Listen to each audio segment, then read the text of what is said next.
আমার স্বামী শুধু রক্ত শরীর দেখছি, বরফে শহরে রয়েছে, আমি সেটাই দেখছি। এখন তারা আন্দাজ করতেছে ঘুম থাকতে পারে, এখন অনেকে অনেক কিছু আন্দাজ করতেছে, রিপোর্টে কি আসবে, তদন্ত চলবে, অনেক কিছু ব্যাপার আছে। আমরা আসলে কিছুই বুঝতে পারতেছি না, কারণ তার বাসায় আসার কথা, আমি তার জন্য অপেক্ষা করতেছি। তার মা বাবার একটা সন্তান, আমার সন্তানের 1 বছর হয়নি, কালকে 1 বছর হবে। আমার ম্যারেজ লেগেছে 2 দিন আগে, সবকিছু আমার রেগে গেল। এখন তো কি হয়েছে, ও এমনি ঘুরতে পছন্দ করে, বলছে আমি একদিন ঘুরতে যাবো, যেহেতু ট্রেনিং এ সচরাচর শুক্র শনি ছুটি থাকে না, অনেক সময় শুক্রবারও ক্লাস থাকে। এবার ছুটি পাইছে, বলতেছে আমি তাহলে একটা দিন ঘুরে আসি। 4:30 শেষ কথা হয়েছিল, তখন সে আমি বলছি বাবা কখন আসবা, সে বলতেছে যে আইতেছি, ঘুমাইতেছি আইতেছি।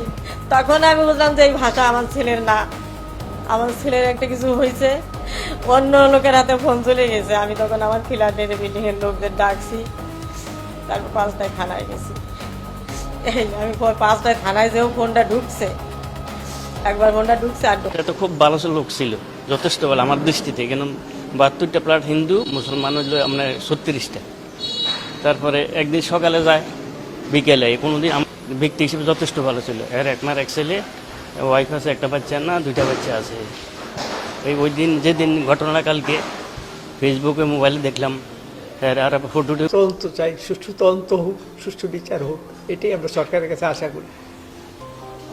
এটা নিদারুণ ঘটনা, এটা বলার মতো না, এটাই বলা যায় না, বাজার প্রকাশ করার মতো না এগুলি। বুঝতে পারছেন, ছেলেটা খুবই ভালো ছিল, খুব ভদ্র ছিল, আমাদের সাথে খুব সুন্দর।